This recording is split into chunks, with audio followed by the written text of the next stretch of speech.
আজ বানাবো কাঁচা টমেটোর ভর্তা। তো কাঁচা টমেটোটাকে একটু এরকম পিস করে কেটে নিচ্ছি।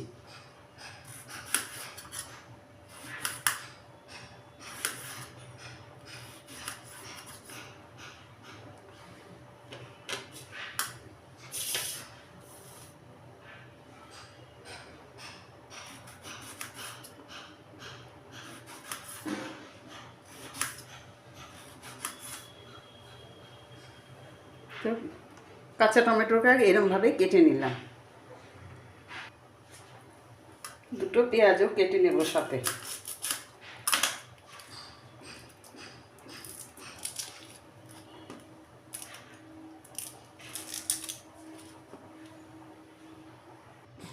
পেঁয়াজটাকে একটু লম্বা করে কেটে নেব, স্লাইস করে নেব।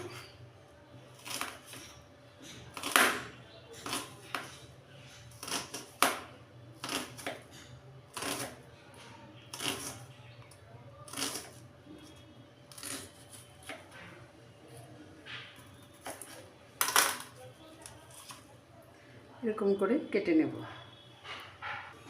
ছোট দুটো পেঁয়াজ এরকমভাবে লম্বা করে কেটে নিলাম।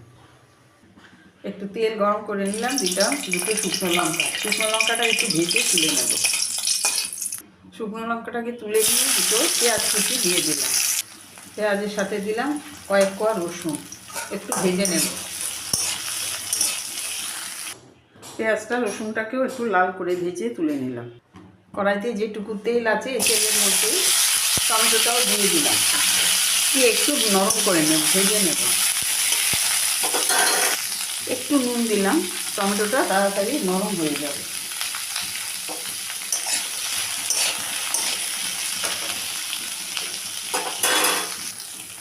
টমেটোটাকে একদম ভালো করে নরম করে নিলাম। এখন নামিয়ে নেব।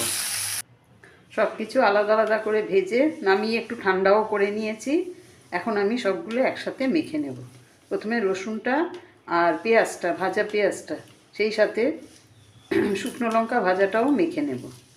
তো অফ ক্যামেরাতে আমি একটা কাঁচা লঙ্কাও পেঁয়াজের সাথে টমেটোর সাথে ভেজে নিয়েছি, সেটা আর দেখানো হয়নি। এখন আমি ভালো করে এগুলো সব মেখে নেব। ভালো করে মেখে নিলাম। এখন দেবে একটু সর্ষের তেল, কাঁচা সর্ষের তেল। তো ভালো করে মেখে নেব। তো নুনটা আমি আলাদা আলাদাভাবে সব কিছুর মধ্যেই নুন দিয়েছি, আলাদা করে আমাকে আর নুন দিতে হয়নি। সেই সাথে নুনটা আমি চেক করে নিয়েছি, নুনটা একদম পারফেক্ট, ঠিক আছে। তো আমি যখনই কোনো নতুন জিনিস বানাই, নতুন রেসিপি বানাই, আমি প্রথমে নিজে বানিয়ে আগে আমি টেস্ট করি, তারপরে আমি সেটা আমার চ্যানেলে আমি শেয়ার করি, আমার দর্শক বন্ধুদের সাথে আমি এটা শেয়ার করি। তো এরকম কাঁচা টমেটোর ভর্তা আমি আরও আগে বানিয়ে খেয়ে দেখেছি, তারপরে আমার দর্শক বন্ধুদের সাথে আমি শেয়ার করলাম আজকে। তো এত সুন্দর, এত ঝাল ঝাল হয়েছে দুপুরবেলা গরম ভাতের সাথে। ও সেই এইরকম সেই স্বাদ, মানে যাকে বলে এ স্বাদের তুলনা হয় না, আর এ স্বাদের কোনো ভাগও হবে না।